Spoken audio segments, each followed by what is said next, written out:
Tu produis le premier album de Tiakola et qui lui est du coup un énorme succès. C'est-à-dire que il fait quoi, triple platine, diamant? Il est diamant. À un moment où c'est encore plus dur de faire des diamants, j'ai l'impression. Et à ce moment-là, avec Tiakola, pour le coup, vous faites un album. Après, il se lance tout seul, il crée son propre label. Mais pour le coup, j'ai l'impression dans une relation beaucoup moins conflictuelle, puisque même quand il fait son Bercy, il te fait une interview de toi dans le Bercy, enfin une interview qui est diffusée, parce que du coup, ça fait partie de son histoire à lui. Est-ce que t'as quand même été déçu de pas le garder après ce premier album? C'est comme si t'avais Neymar dans ton club, tu veux toujours qu'il reste chez toi, mais à un moment donné, on a gardé une bonne union, ce qui est important.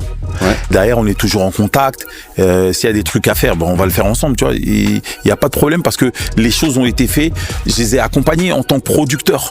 On n'a pas vécu exactement un tout petit peu, mais on n'a pas vécu ce qu'on a vécu avec la section d'assaut. Et aussi, un autre truc que tu dis, c'est qu'effectivement, en fait, Tiakola n'avait pas eu de conflit parce que pour toi, il a été au bout de ses engagements.